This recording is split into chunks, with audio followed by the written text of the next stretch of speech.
Hello everybody, my name is Tony Kelly and I'm your host on Breakthrough TV's Our Health is Our Wealth. And I now have with us a guest, Madge Milligan Green. Welcome to the show, Madge. Thank you, Tony. And Madge is my second guest on this show, and we hope to have a in-depth conversation as to who exactly Madge Milligan Green is, talking on all the issues concerning health and what you do in the community. I'm so pleased to have you in the studio today. Thank you for inviting me. You're welcome. Before we talk about your health, and I know how passionate you are on this subject, tell the viewers and other listeners a bit about what you do and who you are. Okay, so my name is Madge Milligan Green. Those people who know me as Madge, but my name is actually Marjorie Adeline Maxine Milligan Green. Bit of a mouthful, but that's me. I'm a mother, a grandmother, a wife, daughter, auntie, great auntie, great auntie. Have quite a lot of family abroad as well as some family here. So that's a little bit about me. As you said, I am passionate about health, about keeping healthy, and just inspiring people to stay healthy once they become healthy. Well, I'm pleased to hear that. Go a bit more into your immediate family. Tell us about them. How did they cope with the pandemic we've had and the lockdown? So we are quite a unique family at this particular moment in time, in as much as just before lockdown, my daughter, her husband and my 2 grandchildren moved into our house because they'd just sold their house. My mum was staying with us for the week, and then lockdown was announced, so that was it. My mum couldn't go back home, so from overnight we went from 2 of us, just myself and my husband, to 7 of us. So that's been challenging. It's been great in as much as you've got your family. I've felt so blessed because I know that, some of my friends couldn't see their grandchildren, and I was able to hold my grandchildren every single day. So, I give God thanks for that. That was a real blessing. As a matter of interest, how old is your mother? My mum's 95. No, that's an age. Longevity. Yes. 5 years' time she'll get her telegram from the Queen. She will. I hope she's listening to this. She's going to laugh. Yes, indeed. She will be. Right. So going from 2 within the household to 7. So you managed to cope with that, etc. Moving on then to looking at the voluntary work you do and the community work you do. Give the viewers a flavour of what you do in the community. Mm-hmm. I really started off in terms of community and voluntary work when I was a teenager, and I used to work voluntarily at the Harambee Summer School in 75 and 76. People may remember the hot 76 of summer, and it's really started from there, just kind of getting involved with the community, getting involved with my culture, understanding where I come from. My grandmother's grandfather was the late great Paul Bogle, who was obviously a Jamaican icon. Mm-hmm. And I think we were talking earlier that I always used to wonder as a young woman why I hated injustice so much and why it was important to make sure things were right and people were treated fairly. And I understand that kind of came down the line from Paul Bogle and all the hard work he did to fight for justice. And I would add to that, for those sort of newer listeners and younger people, Paul Bogle is one of the 7 national heroes of Jamaica from Stony Gut in St. Thomas. Right. Wow, your claim to fame there. I like the blood link, the lineage. That's very good to hear. Right. So, have you been always someone who takes pride and looks after your health, or is this a new thing?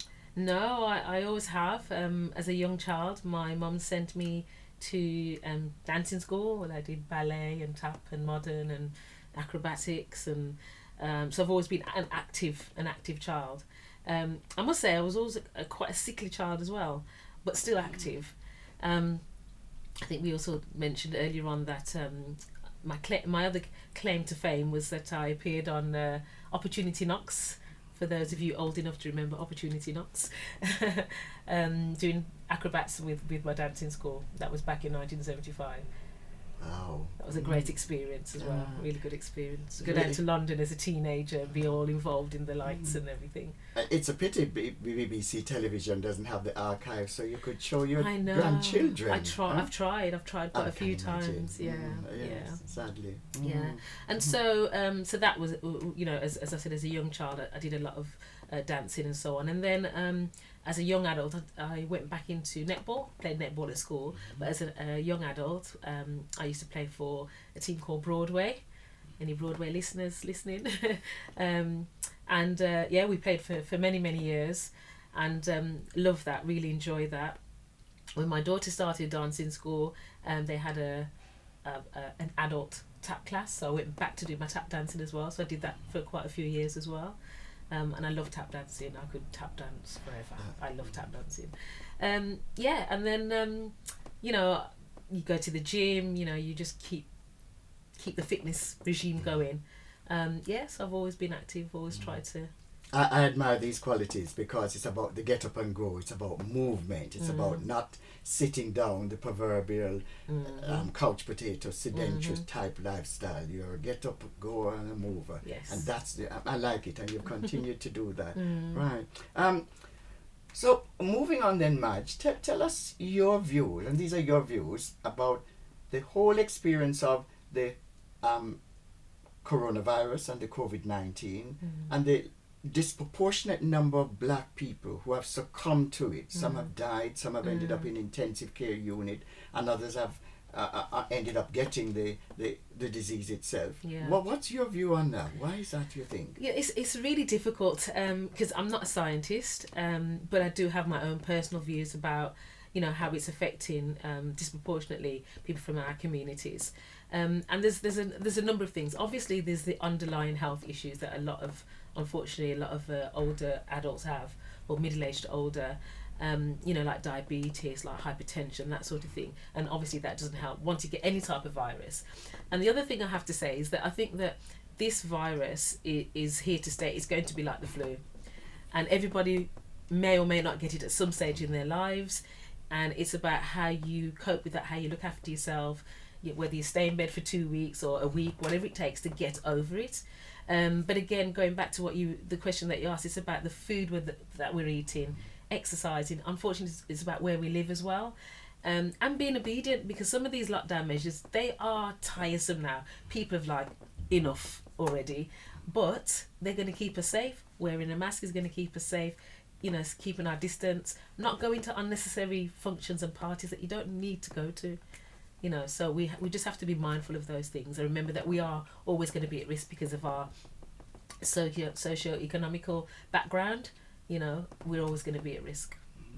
Something which you said which resonates with me, and I say it all the time, and I thought, has Madge been listening into my conversations with my wife at home? This virus is here to stay. I totally agree with you on that. Yeah. I can't see it going anywhere soon. There was a famous person, I won't mention his name, who says, and he does his hands like, it will just disappear. I'm afraid. We know who we're talking about. It's not disappearing anytime soon. No. It's going to be a way of life, and we're just going to have to work around it. Yeah. Right. You had sent me beforehand a lot of what you've been involved with, and sickle cell and thalassemia were both on the list there of things. Tell us your involvement with sickle cell and thalassemia. Yeah. Both medical conditions which the black people. Absolutely, that affects mostly African and Caribbean and Asian communities and the Greek communities. I was the CEO of Oscar Birmingham, which is the organisation for sickle cell relief. Back in 2011, and I learned a lot about sickle cell, more than I knew before.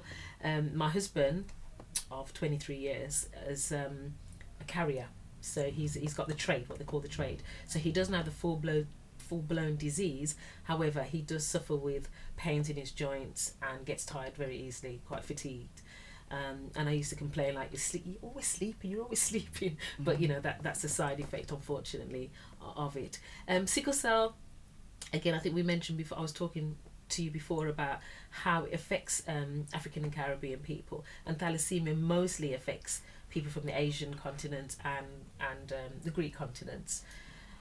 Sickle cell has hopefully now been what I'd say kind of people be made more aware of it. Yeah, there's been some programs on TV, like I think it's Casualty. There's been a couple of episodes about sickle cell and how it disproportionately affects our communities. And sometimes, when I was at Oscar, we had we used to represent people who were appealing against the decision not to get a particular benefit or not to be registered as disabled. And so, in terms of getting a blue badge, so you can park nearer to your your supermarket or wherever you've got to go to, because it affects your joints and you're walking. And on a good day, it's fine, but if you're having a bad day, it's not so fine. People are in excruciating pain, sometimes have to be hospitalised, and will definitely have to go on morphine. That's the only thing that will take the pain away. Wow. Well, I hope listeners and viewers hearing that will sort of realise how serious this both sickle cell and thalassemia are, and in terms of what to do and so on. And also, sorry Tony, it affects 1 in 4 of us. So somebody knows somebody who's got it, or who's a carrier or has the trait, because it affects 1 in 4 adults as well. Now, you're the current CEO of Bethel Health and Healing Network. Tell us about that crucial role that you play. Where exactly is Bethel Health and Healing Network? Tell us all about it. Okay, so we're a Birmingham-based charity, founded on Christian principles. We have 2 main services. One is called a doula service, where we support vulnerable and isolated pregnant women. So that may mean at the beginning of their pregnancy, helping them to understand what's going on, helping them with their antenatal classes, supporting them, being advocates for them if there are any particular issues like housing, for instance. We support them as birthing partners as well, so if they've got nobody, we're there with them, holding their hands as they're giving birth, and we support them postnatally as well. Our other service is our RAFA listening service, and RAFA, for those of you who know, means healing, and that is to support people with low-level mental health issues, and it's a listening service. So that's all we do, we listen. People can call us, and we have volunteers that are trained and listen. I have to say, obviously, because of the pandemic now, we're not able to see people face to face, and we're not able to go out and support the women as much as we'd like to. Everything has to be done at a distance. But we've been very innovative, and there was one mom who had a baby and was struggling with breastfeeding, and we were able to WhatsApp and demonstrate via WhatsApp how to get the baby on the breast and feed the baby. So, yeah, it's been really clever. Now, all of this community involvement, especially with the being Bethel Health and Healing Network, must demand some fundraising. Tell us about your fundraising, how you get funds. Absolutely, as a voluntary organisation. As a voluntary organisation. So we are very fortunate, very, very blessed to have 2 contracts at the moment, main contracts with the NHS. So we have one with Birmingham and Solihull Clinical Commissioning Group, and also with Sandwell and West Birmingham Commissioning Group, and they fund some of our work, not all of it. The rest is about fundraising. It's about writing funding applications, developing some kind of fundraising activities to raise money in order to keep us going. So we're very fortunate, very blessed that we've got main contracts, but we have to continuously fundraise to keep the organisation going and moving forward. Right.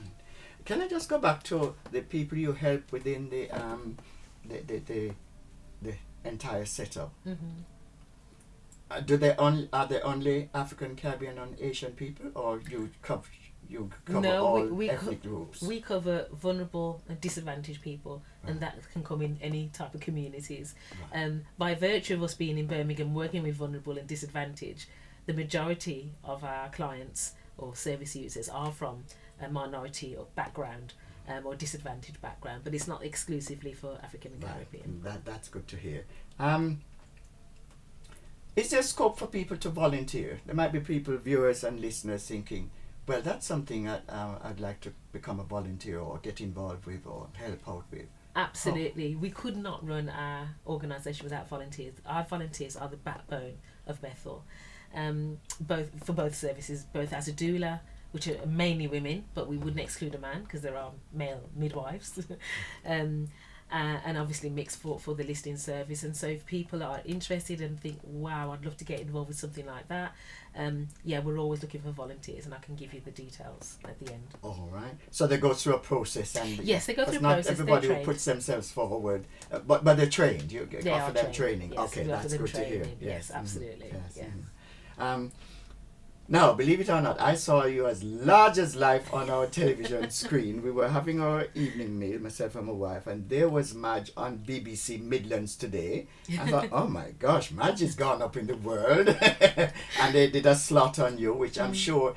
Tell us all about that, and where can viewers who have not seen that, where they can go and watch that? Because I thought that was fascinating. Tell the story. Yeah. So at the beginning of lockdown, as I said, I'm a bit of a fitness person. At the beginning of lockdown, I thought, what am I going to do? We can't go to the gym. I can't go swimming. Yes, I can go for a walk, but I need a bit more movement. And so God spoke to me and said, go and tap your neighbour's door, or put a little note in their letterbox and see if anybody wants to come and move on the drive with you in the morning. And so I did, and a couple of people came out, and I just got my little it was my husband's speaker box, old-fashioned speaker box, plugged in my phone, got some music, and we started moving. And that's just grown and grown and grown. So the following day we had more neighbours, until all my neighbours, apart from the elderly couple, our cul-de-sac came out. And that's been happening, most days since lockdown. And we move and we exercise and we have fun. And that's brought us together much closer as well as a community. The Bible tells you one of your commandments is love thy neighbour, and that was my contribution to making sure that my neighbours stay fit and stay healthy, and they absolutely love it, and they're grateful, because not only is physical exercise good for you, but it helps with your mental health, and it builds your immune system as well. So exercise is important all round. Right. So if somebody is here saying, I wanted to see that, I didn't see that at the time, is it still on? It's definitely on my Facebook page, Move with Madge. So I've got a Facebook page called Move with Madge, and I believe, and I'm not sure, but you can test it out, it might be on the BBC website. Right. Yeah. I thought so. Yeah. Now, you mentioned that there was an elderly couple in that same cul-de-sac of yours who weren't able to join with the physical activity, exercise as you like to call it, on the drive. Viewers and listeners who are housebound or disabled or so on, how does one cater for them in terms of movement and activity and keeping themselves? Right. I'm fit? very, very conscious of that, because whilst I was doing my Move with Madge on my drive, my mum was in the front room with her arms up and sitting in the chair. 95-year-old grandmother, oh my gosh. Yes. Doing her little bit. So I am very conscious of that, and that's an excellent point. I think we can all, unless we've got some disability that prevents us from moving, we can all move, even if we're sitting in the chair, if it just means one arm at a time, lifting up your knees one bit of a time. If you can get up a little bit more often, because sometimes I know, like with my mom, if you're just there by yourself in the daytime, you just tend to sit and watch TV and only get up for particular breaks. But if you can get up a little bit more often, all that. What I'm hoping to do in the next few months is have a YouTube channel.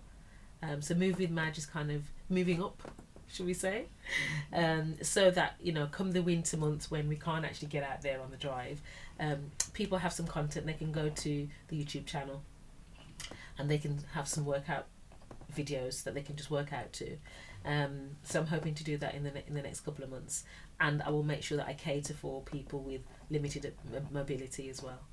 Well, I'm pleased to hear that. So there's no excuse for many of the viewers or listeners out there, none whatsoever. Madge, in the Caribbean would say your name gone abroad. And I understand that even after the BBC came and did their thing on your driveway in the cul-de-sac where you live, you've now branched out and gone elsewhere to do something else. Tell the viewers about that, please. Okay, well, just like everything closed down, locked down, a colleague of mine from church, he decided that he was going to continue spreading the gospel on his drive. So he has a regular service, if you like, social distancing. Handful of people come round, the neighbours come out, standing there in their gardens as well, or on their drives. And so after we do our praise and worship and somebody brings a word or brings a testimony, we do a gospel move out with Madge. So I do a move with Madge, gospel style. This is a woman of many talents, So so that's fun. That's fun. That I've done that a few times. Yeah, I don't do it every week because it's a bit much, but I've done that a few times. So yeah, it's been good.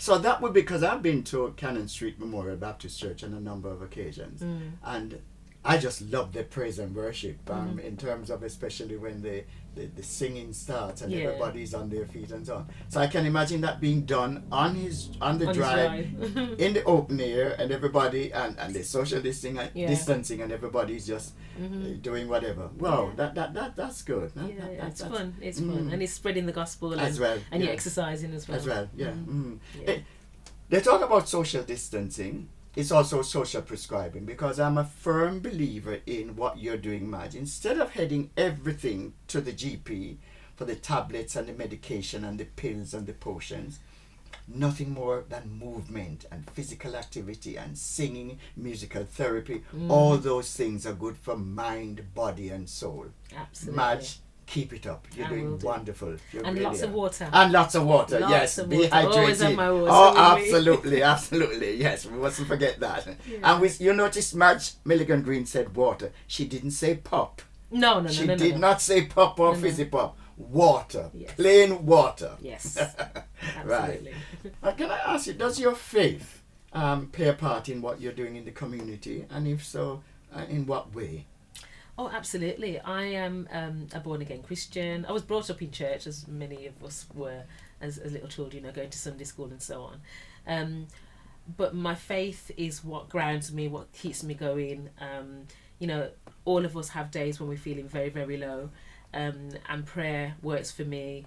Reading the scripture, and sometimes it's not all about, because people probably think it's kind of religious, and it's not all about that. It's sometimes it's about helping somebody else who needs your help, and how much impact that you can have on that person. You don't realise it, but you can have an impact on that person. Just a few words that you might say, something encouraging. I love my gospel music. I sing. I'm a worship leader at church, so I love to sing. All that kind of keeps me grounded. But yes, a woman of faith helps me to propel and do all the things that I want. And I like when you say helping someone else. That reminds me of the parable of the Good Samaritan. Absolutely spot on. Well Absolutely. Done. Do keep doing that. I will. Do you have time in this busy schedule of yours? Do you have time for hobbies, pastimes, leisure pursuits? Yeah, well, like I said, I love singing, so I will sing. I love to dance, so any opportunity I get, I will dance. I think obviously because of the pandemic, but before the pandemic, I love swimming. I go swimming regularly. I think I mentioned before, I used to love to do tap dancing. Can't do that now at the moment because of lockdown, but I love swimming. I love to keep fit. So part of although it's not a regime to me, it's a way of life. It's just a way of life. Like brushing your teeth, having a shower. I have to exercise every day, and if I don't, I feel guilty. And I like how you've dispelled the myth, because there's a myth out there that black people can't swim. You have rubbish. Just proved otherwise. You say you love swimming. There are lots of black people out there who swim and do a lot of swimming. Absolutely. So we dispelled that myth already. Yeah. So Madge, do share with us some of the contact. You've spoken a lot about your community and various other things that you've been doing. For the viewers and listeners, do share with us some of your contact details, social media, websites, etc., where people can hook up, link up with you, going forward from here on this Our Health is Our Wealth agenda. Okay, so Bethel Health. So I'll give you my two separate roles that I'm talking about now. So as Chief Executive for Bethel Health and Healing Network, our website is bethelnetwork.org.uk. Obviously, we've got, we're on social media, so we've got Facebook at facebook.com. We are on Twitter. Our handle is at Bethel_network. And we're also on, what's the other one? Facebook, Instagram. There's another one. There's Twitter, three. Facebook, Instagram. That's Twitter. it, yeah. Yeah. Yeah, okay. yeah. So we can be found, just Google Bethel, Bethel Network, you'll find us. You'll find us. Well, I do hope a lot of viewers and listeners will sort of start coming your way, because you've said at the earlier part of the interview that you're always looking out for more volunteers. Absolutely. Absolutely. It's not in one area, in another area. Yeah, that's right. And that's so important. Yeah, so that's the Bethel part, and then for Move with Madge, which again I'm hoping to develop that. I've got a Facebook page, which is at Move with Madge, and I'm also on Instagram at Move with Madge, and I try to do daily posts and motivate people and put videos up. And I'm hoping to develop a YouTube channel, as I mentioned before. So yeah, just keep looking out for that. And T-shirts will be available soon as well. Oh, right, okay. This is a woman of many talents, many parts. Well done. Madge, what final message would you want viewers or listeners to take away from this interview, especially around the Our Health is Our Wealth arena? I was having a conversation with a friend of mine, and she said, because I'm pushing 60 now, just a couple more months, and she said, you know what, it's great that you're doing this because you're an inspiration for other people, older people, kind of over 50, and some of the famous people, I think she mentioned Colonel Saunders, who does, Kentucky, and Ronald McDonald were all in their 50s when they started their empires. And so it's never too late. Health is wealth. Without health, you can't do anything else. If you break your leg, you cannot run. If you don't look after yourself, you can't do anything else. Sometimes, it's quite easy just to say, oh, I can't be bothered. I'm too tired. It's cold. It's raining. But you have to learn to motivate yourself.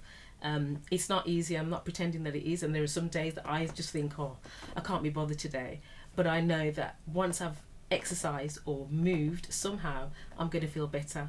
And I also think about my grandchildren, that I want to be with them for as long as possible. So if anything's going to motivate you, think of the grandchildren, or your great grandchildren, and that will motivate you to keep moving forward. So health is definitely your wealth.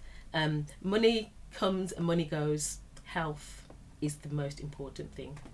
I do admire that last, especially the last bit. Money comes and money goes, but your health is the most important thing. Viewers, you heard it from Madge Milligan Green. Madge, I thank you so much for coming in into the studio and sharing with us aspects of your journey and all that you're doing out there in the community, engaging people to become more active, moving more, eating healthily, and keep up the good work. It's appreciated. You might not get a lot of thanks from everybody, but those who you do help, I'm sure, must think, hey, without you, because you are a godsend and you're doing wonderful work. And long may it continue. Thank you. Once again, thanks for coming in and sharing your story. Thank you. Thanks to our sponsors, Afro-Caribbean Millennium Center, Dudley Road, New Style Radio 98.7 FM, Breakthrough Media Studios, and Breakthrough TV.